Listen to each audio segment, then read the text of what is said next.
Hi everybody, welcome back to my channel. Sorry it's been a couple days. I had a little nasal thing and I haven't been able to post any videos, but here I am. Okay, so today we're gonna make a beef stew, which I love. So let's get started. I have some olive oil in the pan. Oh, hit the light. So we're just gonna wait till that heats up.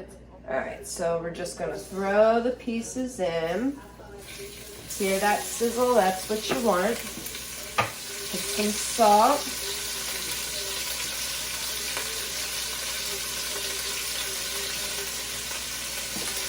And some pepper.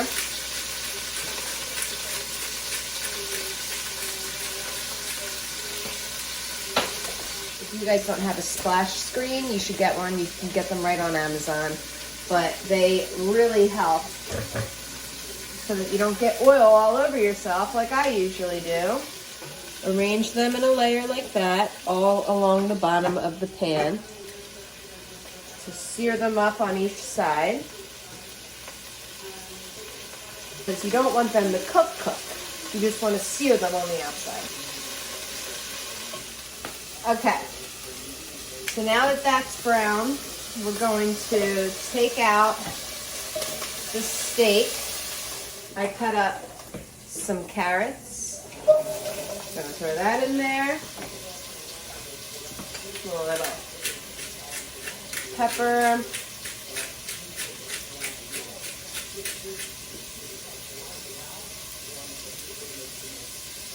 Salt.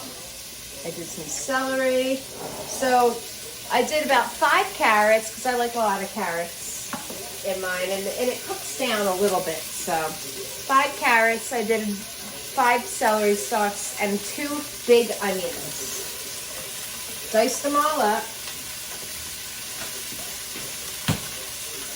So now we're going to salt and pepper everything.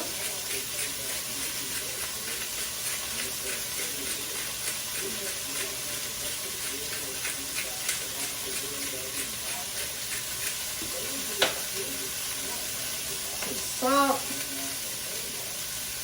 Just put a little bit of olive oil on the top because you still have the olive oil that's in there on the bottom. And we're just going to mix everything together.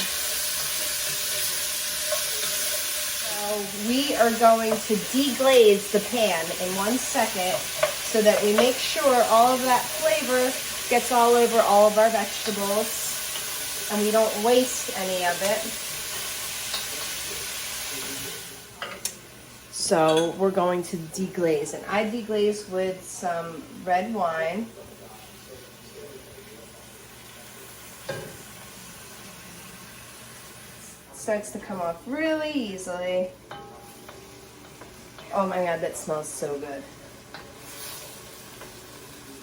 So I'm going to just take 3 cloves of garlic. And we smash them, and it breaks it so that the oils come out.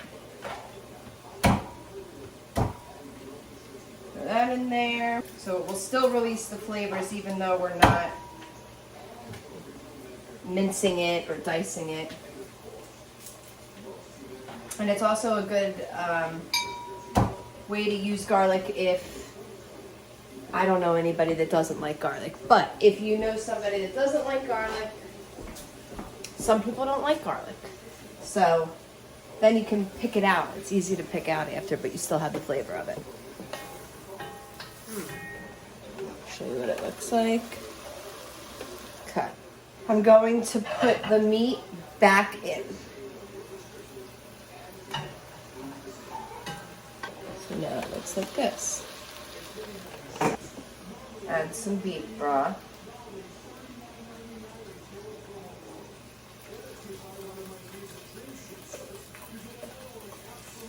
Or you can do just, if you have the beef broth, enough beef broth in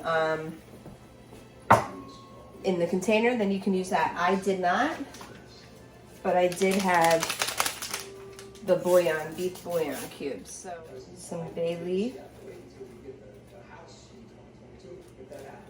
I'd say like 2 big ones if you have 2 full ones if you have them. Mine, they're all crunched up, so I'm just adding about four pieces. Bring this to a boil, and then we're going to turn it down and let it simmer for the next couple hours. I'm probably gonna let it cook for about 2.5 hours. I have these little potatoes from the potato company. You don't wanna put these in first with everything because they'll be mush, but let me just show you how the meat just breaks apart. I chopped up some little potatoes. Not chopped, I just diced them in half. We're gonna add them to the top and sprinkle with a little bit of salt and a little bit of pepper. Make sure they get underneath. Turn it up a little bit so that the potatoes come to a boil. Well, the water comes to a boil, not the potatoes. The water comes to a boil. And then about 15 minutes, check the potatoes. 15-20 minutes, they should be done. You just want to stick a fork in them, and when the fork goes in easily, they're done. Take it off, and then we're gonna plate. And this is what the final product looks like. I like to put mustard and horseradish on it. Mix up some mustard and mix up some horseradish and put it on the side, and it's absolutely delicious. Enjoy.